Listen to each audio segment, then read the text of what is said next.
itu bukti masyarakat tuh butuh hal yang baru, butuh hal yang berubah secara signifikan atau tampakan baru.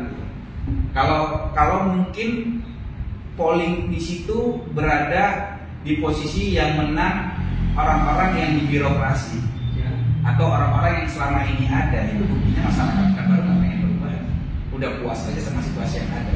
Ketika muncul sosok Edo dengan segala kontroversialnya, dengan segala apa yang dibuatnya di masyarakat dan di komunitas, polling itu berubah kan gitu.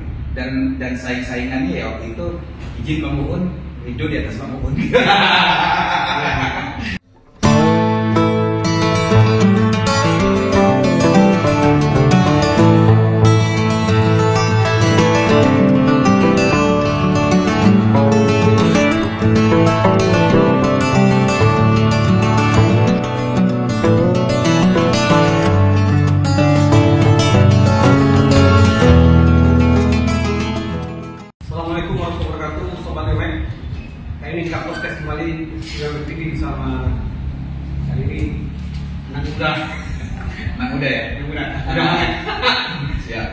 Dengan Bang Rido ya? Bang Rido aja. Oke, Bang Rido. Ya. Bang Rido yang anak asuh pekan ya? Kan ya. Baru, pekan baru. Di Jogja sebentar. Ya. Ya cuma numpang kuliah aja. Tapi kan darah pekan baru masih mengalir terus. Baik, Bang Rido. Mungkin sedikit profil Bang Rido dijelaskan. Ya. Oke. Siap. Terima kasih Bang Deddy dari Riau Max TV ya. Oke. Assalamualaikum warahmatullahi wabarakatuh. Terima kasih atas waktunya. Terima kasih sudah berkunjung. Ini podcast keren sih. Podcastnya mengunjungi. Gitu. Kalau kita bisa konsep orang datang ke studio kita kan jadi dikunjungi. Nah, lebih konkret ya. Perkenalkan, nama saya Rido Iksan. Saya lahir dan besar di Pekanbaru. Sempat dulu 4 tahun setengah di kuliah di Jogja. Balik lagi di Pekanbaru, berkegiatan macam-macam ya. Kalau pekerjaan berbisnis lah kalau orang ya, tapi kalau hobi macam-macam. Hobi di pergerakan sosial, hobi berorganisasi juga, dan hobinya ngumpulin orang. Oh iya. Oh enggak kita harus karya-karyaan, kita harus berkarya. Jadi kalau hobi ngumpulin orang dalam artian suka berkomunitas lah. Selalu suka melihat kawan-kawan yang tidak punya kegiatan kita kumpulkan, akhirnya bisa berkegiatan positif. Ini yang ingin berkarya terus ya. Ya, karena bagaimanapun prinsipnya kalau bisa dimanapun ditempatkan bisa memberikan pengaruh positif di wilayah kita. Itu niat dan slogan hidupnya. Gitu Pak Bebe. Kan Bang Rido termasuk pionir kan? Membuat komunitas lain ya di Pekanbaru. Ada yang tahun 2014 kan? Iya. Liburan kan gitu ya? Liburan. Ya. Oke. Gimana tuh? Oh, siap. Sampai lahir liburan. Kisah-kisahnya bagaimana? Gini Bang, karena memang dari awal prinsipnya tadi ya, kayak saya selalu bisa melihat hal-hal yang menurut saya bisa saya ubah. Tapi tidak ada perubahan di situ ya, akhirnya pasti saya masuk. Kalau komunitas lari itu berawal dari 2014. Memang waktu itu saya suka lari sendiri kan. Dari dulu tuh rumusan saya buat ngurusin badan tuh simpel ya. Kurangin makan, perbanyak olahraga kan gitu. Tapi olahraga pilihan yang paling cepat sebenarnya lari gitu, karena kalori banyak terbakar kan. Nah jadi waktu itu saya orangnya cukup mulik. Saya ketemu namanya Nike Run, itu aplikasi untuk lari saya pakai, terus saya posting di sosial media. Yaudah banyak nanya itu apa bang, kan gitu. Akhirnya saya kasih tahu bahwa ini aplikasi untuk nentuin berapa jarak jauh lari kita, berapa kecepatan kita, berapa kalori yang habis. Pada tertarik kan. Akhirnya mereka berkumpul, pengen lari juga dan menggunakan aplikasi. Terus akhirnya kita terkumpul 2014 ada beberapa orang sih. Ya udah kita berpikir bahwa kalau olahraga sendiri-sendiri itu kan suka bosan ya berdiri ya. Kenapa nggak kita bikin kelompoknya aja, kita bikin komunitasnya aja gitu. Jadi kita punya teman lari gitu. Ya berawal dari situ mulai terbentuklah benih-benihnya komunitas ini. sampai di titik tertentu kita seriuskan. Ya akhirnya kita sepakat untuk membuat nama komunitas ini liburan gitu kan. Liburan. Run itu lari gitu kan. Jadi kita kalau ada waktu jeda kerjaan kita berolahraga lari bareng-bareng gitu filosofinya. Akhirnya 2014 terbentuk dan alhamdulillah sampai sekarang kita maksimalkan ya, kita jadikan semi organisasi resmi. Kita bikinkan anggaran rumah tangganya, kita bikinkan perangkatnya, dan kita bikinkan aturannya dan segala macamnya. Alhamdulillah saya berani bilang bahwa hari ini di Riau itu komunitas lari atau komunitas yang cukup sehat dalam organisasi ini. Komunitas kita buktinya per hari ini kita terus bertumbuh sampai di ya udah ngikutin banyak kegiatan dan mungkin menjadi kebanggaan orang Riau ketika keluar. Orang Riau kalau keluar pakai baju liburan atau LBN itu orang nggak tahu ini komunitas lari dari Riau ya gitu. Dan alhamdulillah kalau kita punya sosial media udah hampir 10.000 followers. Itu organik semua gitu. Terus di organisasi sekarang kayaknya Bang Edo greget di pengen jadi politisi atau pengen berbuat ya, pengen jadi jelas buatnya kan. Ya, jadi begini Bang Edo, tadi kan saya cerita bahwa saya nggak pernah bisa diam, harus bergerak, terus gelisah lihat perkembangan yang memang ternyata bisa saya rubah. Saya nyadarin bahwa ternyata setelah berjalan mengikuti kegiatan-kegiatan sosial, saya nyadarin bahwa kita punya sumber daya udah cukup, tapi ternyata senjatanya, amunisinya tuh nggak cukup kalau kita urun-urunan aja. Misalnya kita berkomunitas, terus kita berkegiatan sosial, ya rata-rata tuh urunan tuh. Kita jadi aktivis tuh, beraktivitas di masyarakatan. Itu kan butuh biaya dan butuh dana. Sementara niatan kita baik, akhirnya paling besar tuh kita cuma bisa dapat bantuan urunan dari kawan-kawan, itu batasannya ada.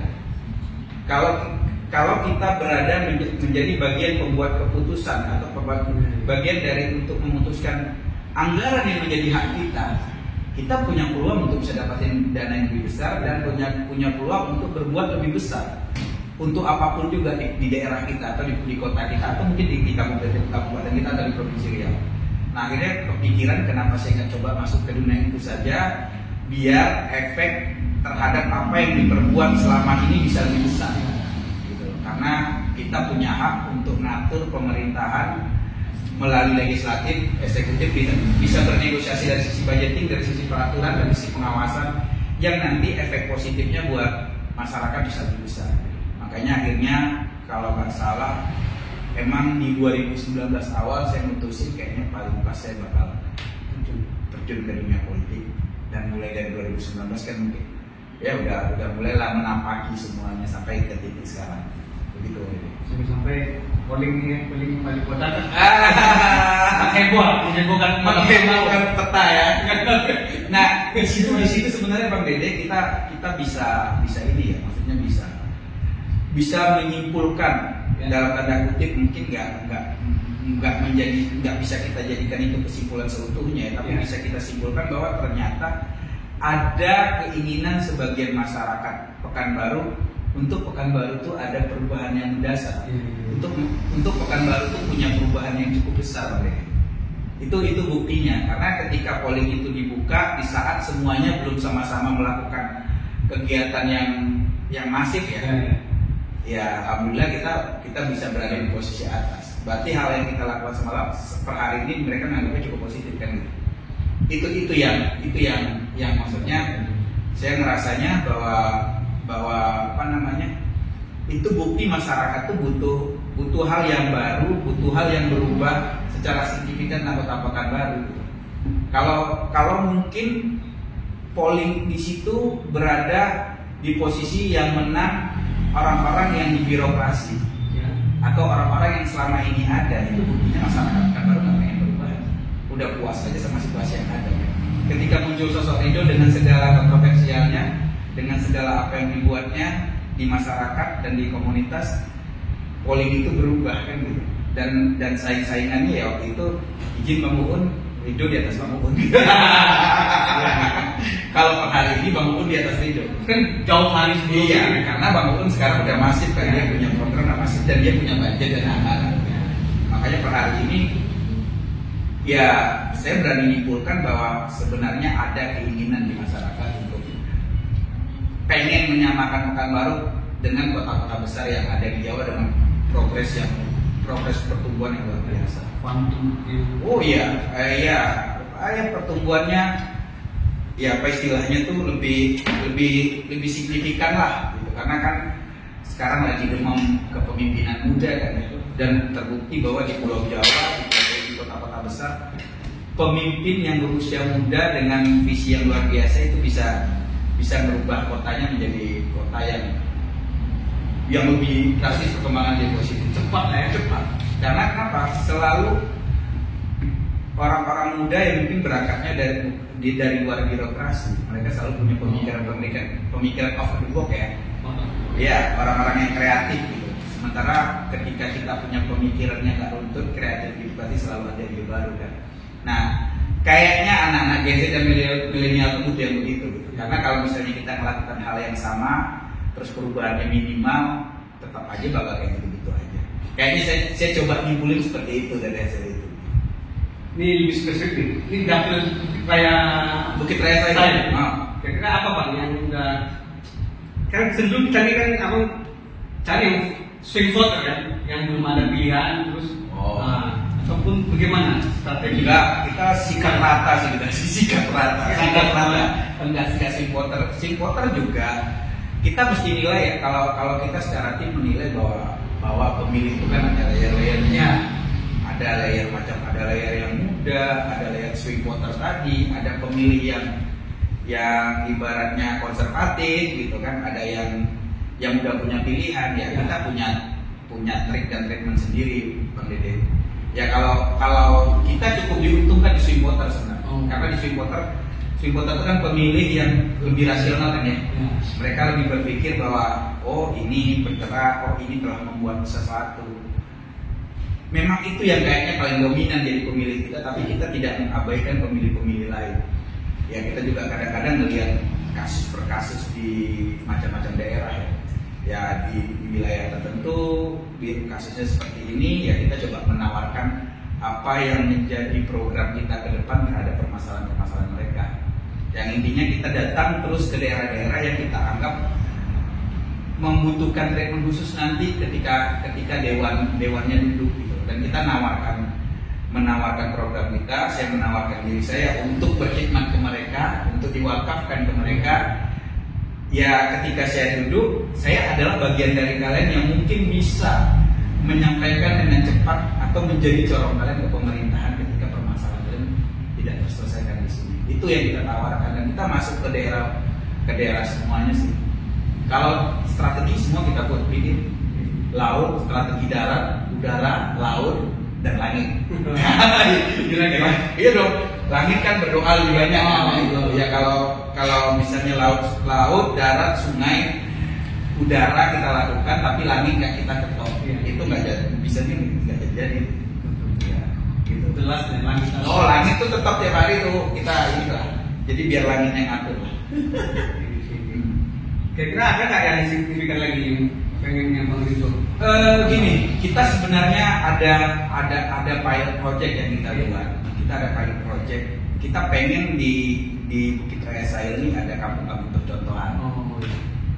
Udah mulai kita bikin pilot projectnya tuh di Kampung Jago, Abidin, di daerah Bukit Raya. Kita jadikan pilot project, anak-anak mudanya kita berdayakan untuk bisa sadar terhadap daerahnya mereka, untuk bisa lebih berkegiatan di daerah mereka. Akhirnya daerah yang mungkin dulu tertutup, tidak ter-highlight oleh masyarakat luar, kita bantu dengan cara kita biar itu desa jadi ter-highlight dengan berbagai macam program sih. Nah kemarin kita udah launching lah Kampung Jago, namanya Kampung Abidin Jago. Nah kita berharap nanti di beberapa daerah di Bukit Raya khususnya, karena saya masih di APS ini, kita berharap seluruh Pekanbaru ada kampung jago lainnya dengan treatment yang berbeda-beda. Yang pasti kita mengutamakan peran anak muda. Karena kenapa? Ya itu yang paling dominan kan, itu yang juga punya kekuatan dan fisik yang kuat untuk bergerak kan. Nah jadi kita optimalkan ya, kayak di Kampung Abidin Jago itu mereka alhamdulillah dulu pos rondanya udah kayaknya udah berapa ronde no? Wah udah 6 tahun tidak bergerak. Akhirnya kita hidupkan lagi, kita bantu bagaimana itu hidup. Ada kita bantu untuk penyambungan wifi-nya. Ya walaupun wifi-nya mereka sendiri yang bayar ya, kita upayakan lah. Semuanya akhirnya mereka aktif lagi, kampungnya terjaga lagi sampai akhirnya mereka kita buka pemikirannya mereka, kreativitasnya mereka pengen ada jualan di situ bang, kami pengennya di situ jadi tempat nongkrongnya Gojek. Oke, silakan aja, yang penting kalian berkreasi di situ apapun yang menjadi permasalahan. Buat lah mereka ini. Iya, kita dari tim Jago bantulah kan gitu. Nah, alhamdulillah itu udah berjalan. Ini mereka mungkin dalam waktu dekat akan nelfon lagi kalau warung yang mereka buat di sekitar pos rondanya udah jadi, dia pengen kita datang. Ya kita kan kayak saya secara pribadi punya teman banyak nih, punya Bang Dede lewat Eumec-nya, kawan-kawan yang lain, influencer IG dan lain-lain. Saya kan pakai jaringan saya juga buat diriin mereka nih. Misalnya Kampung Jago udah punya warung yang katanya nanti bakal ada tempat ngopinya, dan utamanya menunya kopi dari Waklim, kebetulan ketua pemuda sana, distributor kopi.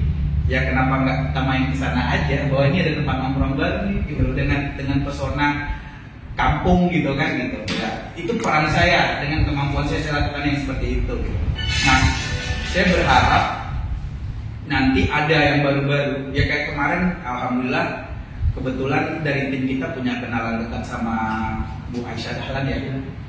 Nah kalau nggak ada halangan juga kita bakal berkomunikasi sama Bu Aisyah Dahlan. Kita pengen ada kampung bebas narkoba Jago gitu loh, karena beliau kan orang-orang yang bebas narkoba, orang yang punya peran besar untuk pemulihan narkoba, termasuk kabarnya selain itu beliau punya peran besar.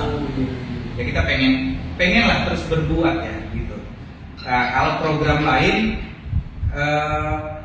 untuk kita tuh lagi ngumpulkan relawan sebenarnya, cuman relawan kita nggak tahu nih, kita udah tutup sih sebenarnya, pendaftaran udah tutup, cuman buat sekedar tahu aja.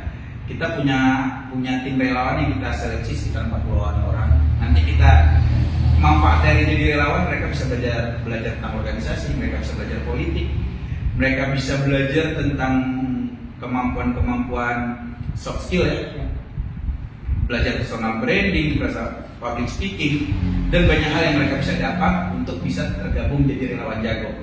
Rencananya kalau tidak ada halangan tanggal 3 atau 4 ya, 3, 4, 5 kita bakal bikin di Klatsarnya, di Keladana. Nah itu di tempatnya masih menyusul. Itu 2-3 hari, 2 malam mereka kita tempatkan di sana untuk dididik dan dibina. Akhirnya harapan kita relawan-relawan ini bisa turun di lapangan untuk memberikan pencerahan di masyarakat dan mungkin bisa menjadi orang-orang yang mempercepat proses pembangunan daerah-daerah tempat tinggal mereka. Itu lagi proses. Kita juga mungkin Bang Dede pernah lihat ya, kita punya formnya itu lagi sedang proses tahap seleksi sekarang. Orangnya udah pada daftar tahap seleksi. Nah nanti orang yang terpilih kita kasih banyak fasilitas yang mungkin ya, pendidikan seperti itu kalau kita ikutin dengan profesional itu biaya mahal, mau jutaan gitu, karena semuanya paket komplit kita ajarin, yang kita kasih gratis sama mereka. Dan itu yang kita lakukan. Ya coba bayangin aja kalau misalnya setiap bulan setiap tahun ada beberapa kali kita lakukan. Mungkin Jago di sini punya peran penting untuk memperbaiki sumber daya manusia itu kan baru. Gitu. Itu yang kita lakukan. Alhamdulillah sudah berbuat banyak lah. Ya sebenarnya kan itu masalah intuisi aja Bang Dede ya. Karena memang dari dulu nggak bisa diam kan melihat situasi yang ada. Ini kayaknya mau diapain ya, ini kayaknya mau diapain ya. Dan alhamdulillah per hari ini tinggal merealisasikannya aja kan. Nah coba Bang Dede bayangin kalau misalnya ini kan kita pakai urunan ini, kita melakukan ini pakai urunan. Kawan-kawan yang mau donasi gitu kan. Ya kalau kita berada di gerbang tempat ngesahin anggaran itu tentu kita bisa bernegosiasi pemerintah, aku ngambil peran penting di sini dong, bantuin dong, ya kan gitu kan. Dan mungkin kita bisa ngasih masukan ke mereka terhadap program-program mereka dan kita kawal kan. Dan berhasil sangat efektif program itu kan. Ya begitu. itu harapan kita. Dan alhamdulillah per hari ini diapresiasi. Ya nggak tahu lah. Ya kedepannya doakan aja bisa berjalan lancar oleh ini. Alhamdulillah. Banyak lebar sama Bang Rido. Mungkin closing screen Bang. Cuman abang coba, kan saya lihat masih banyak yang apatis gitu kan. Oh iya. Yang politik, mungkin abang closing terus menggerakkan hati. Cuman yang apatis itu. Siap. Terima kasih Bang Dede, ini harus statement ya. Begini, kalau selalu kita berpikiran, selalu semuanya punya keinginan bahwa kota ini menjadi lebih baik. Selalu semuanya setuju berkeinginan bahwa pengen kota ini setara dengan kota-kota besar atau kota-kota maju yang lainnya, kota-kota yang beraturan di lainnya. Semuanya saya yakin setuju. Tapi jika kalian sama-sama pengen setuju itu pengen, tapi kenapa ya kok semuanya malah nggak setuju ketika kalian mesti peduli politik? Mestinya kalian harus peduli politik. Kenapa? Cara paling cepat merubah wajah kota atau wajah suatu daerah yaitu lewat kekuasaan, lewat politik. Ketika orang-orang di dalam diisi sama orang-orang yang punya kesadaran, punya keinginan merubah wajah kota, tentunya lebih gampang mengarahkan kebijakannya untuk mencapai ke titik yang kita harapkan sama-sama. Tapi kalau kawan-kawan apatis nggak mau milih, ya pasti yang mau milih orang-orang yang dulu juga kan. Orang-orang yang ibaratnya mereka nggak peduli siapa calonnya, tapi siapa yang bayar. Ya udah, hasil yang akan dihasilkan ya seperti caleg-caleg yang tempo lalu juga. Jadi saya nggak nganggap caleg tempo lalu jelek ya. Tapi ketika mau merubah, ada kesempatan itu, ambil kesempatan itu. Kapan? Ya kesempatannya ya di pesta demokrasi. Itu kesempatannya. Kalau kawan-kawan nggak apatis, ketika kawan-kawan mengambil peran di situ, mungkin dia barangkali bisa memperjuangkan juga. Oh ya udah, kita mau merubah nih, saya melihat caleg ini nih. Mungkin dia nggak mau jadi relawan. Dalam tanda kutip nggak tergabung pun di kita, mungkin beliau pengen bela caleg-caleg lain yang menurut mereka bisa bawa perubahan. Saya yakinkan bahwa Pekanbaru bakal cepat berubah. Tapi ya kalau cuma perubahan itu sekedar di keinginan, tapi nggak ada pergerakan untuk minimal ikut datang ke TPS untuk mencoblos orang-orang yang dianggap bisa memberi perubahan, ya udah jangan harap Pekanbaru berubah. Karena bagaimanapun kalau kita menyerahkan nasib kita sama orang yang kita juga nggak tahu dia punya latar belakang di mana, dia punya kemampuan di mana, ya jangan pernah minta berubah dong, kan begitu. Ya udah pasrahkan aja sama mereka gitu. Ya ketika memang ternyata hasilnya seperti radio yang kita hidupkan tapi nggak ada suaranya. Saya melihat seperti itu per hari ini. Saya nggak pernah mendengar anggota dewan kita teriak masalah sampah. Kita tidak pernah mendengar anggota dewan kita teriak masalah bagaimana solusi banjir. Kita tidak pernah melihat anggota dewan kita mengkritisi pemerintahan. Ya kalau pengen semuanya hidup, sebenarnya parlemen itu emang harus terhibur. Parle kan? Fungsinya emang itu. Iya, fungsinya pengawas. Parle itu berbicara ngomong. Ya kalau kalian tidak melakukan fungsi parlenya, ngapain kalian di sana gitu? Mesti harus ribut gitu. Tapi kalau memang itu tidak terjadi tempo lalu, mesti kan harus dirubah. Nah, ketika ada gesekan dialektika antara dewan dan pemerintahan, pasti ngasilin suatu hasil keputusan yang baik biasanya. Makanya saya dari secara pribadi berharap kawan-kawan yang khususnya di bawah umur 42 tahun ini, milenial dan Gen Z, manfaatkan suara kalian, coblos, pilih calegnya, lihat latar belakangnya, cek kemampuannya. Ketika dirasa itu cocok, barangkali silahkan dicoblos atau pengaruhi kawan-kawan lain untuk memilih itu, biar orang-orang yang dianggap bisa mewakili kalian duduk. Itu aja. Terima kasih. Terima kasih Bang Rido. Cukup panjang lebar kita. Baik, Sobat Gemek, kali ini TV sponsor dari Liga Kargo. Selamat pagi. Selamat siang. Selamat siang. Liga Kargo. Liga Kargo ya? Ya. Oh, mantap. Liga Kargo. The best. Terima kasih, Bang. Ya. Oke.